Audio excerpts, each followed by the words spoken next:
Donc je vous ai écrit deux exercices. Donc le premier, vous devez donner le nom de la molécule, et puis le second, vous devez dessiner la molécule. Donc ce que je vous propose, c'est que vous fassiez ça comme si c'était une interro, donc après avoir étudié. Et donc vous mettez la vidéo en pause, vous recopiez l'exercice, vous le faites, et puis vous rallumez la vidéo, histoire de vous corriger. Alors, pour trouver le nom d'une molécule, il faut trouver la chaîne la plus longue. Ce qu'on va faire pour trouver la chaîne la plus longue, c'est aussi celle qui porte toutes les ramifications possibles. Donc j'ai des ramifications là, là, là et là. Ma chaîne doit donc forcément partir de celle-ci qui a une extrémité et partir comme là, ce qui implique que ceci est aussi une ramification. J'ai donc plusieurs fonctions. J'ai une fonction cétone, une fonction alcool et une fonction aldéhyde, O et H. C'est la fonction aldéhyde qui est prioritaire et donc qui va déterminer le carbone avec le plus petit numéro, qui est donc le 1 ici. 2, 3, 4, 5, 6, 7, 8, 9, 10. J'ai donc une molécule qui est un décane avec un al sur le premier, donc c'est un décanal. Sur ce décane, j'ai plusieurs ramifications. 1, 2, 3, 4, 5, c'est un pentyl, un chloro, un oxo, un hydroxy, un amino, un deuxième amino et un deuxième chloro.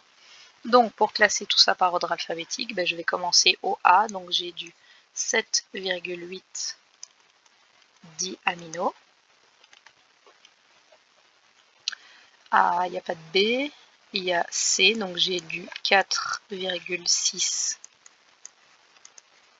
dichloro. A, B, C, D, H, j'ai du 9 hydroxy.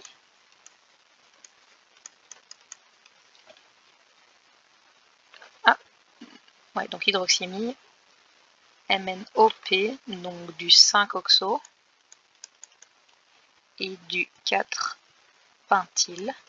J'ai classé lui, je l'ai mis lui, et donc j'ai bien classé tout ce qu'il y avait sur ma molécule. Donc c'est du 7, 8 diamino, 4, 6 dichloro, 9 hydroxy, 5 oxo, 4 pentyl, décanal. Ça, c'est le nom de ma molécule. Alors, si vous voulez vous donner une cote, dites-vous que dès qu'il y a un truc qui n'est pas juste, donc vous avez oublié le di, c'est moins 2, vous avez un numéro en moins, c'est moins 2, ils sont pas à la bonne place, c'est moins 2, donc comme ça vous pouvez vous imaginer et vous coter. Alors le suivant, pour dessiner la molécule, on va toujours partir donc de la chaîne principale qui doit être composée de 8, 1, 2, 3, 4. Alors, octanoïque, ça veut dire que j'ai un acide.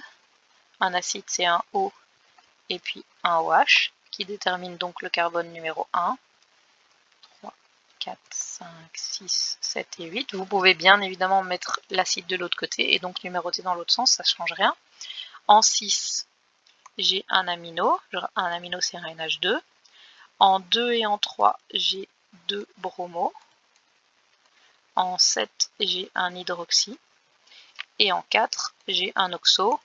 Étant donné que ce sont des alcanes, vous pouvez les mettre aussi bien en dessous que au-dessus. Là, comme j'avais noté les numéros, je les ai mis en dessous pour pas que ce soit trop chargé. Et dernière étape, vous complétez les hydrogènes qui manquent. Celui-ci, il lui en manque aucun vu qu'il fait 4 liaisons. Il lui en manque 1, il lui en manque 1, il lui en manque aucun, il lui en manque 2, 1, 1 et 3 au bout. Donc voilà, ça c'est pour la nomenclature. Alors on peut faire des exercices, donc je pense que je vais vous envoyer un fichier, je dois avoir ça dans mes travaux des années précédentes, donc un fichier avec des exercices. C'est toujours la même chose, donc vous pourrez en faire 100 ou 150. En gros, vous devez vraiment juste faire attention à l'ordre dans lequel vous devez regarder les choses qui sont prioritaires, bien faire attention au sens de numérotation, bien vérifier que tous les substituants sont bien sur la chaîne principale, et ensuite, c'est ce que je vous ai dit au début de ce chapitre-là, ces interros-là de nomenclature, en général, la moyenne elle est autour de 16 sur 20 parce que il n'y a pas beaucoup de marge de manœuvre possible et qu'en général, c'est assez clair. Donc voilà, ça je veux que ce soit acquis pour lundi. Si vous avez des questions, vous m'envoyez des messages. lundi, donc enfin pour ceux donc on a tout décalé d'une semaine, donc je vais essayer de remettre tout en ordre dans Smart School. Donc quand on se revoit, on fera l'interro de rappel, on fera la première interro d'alpha à un moment, je ne sais pas quand.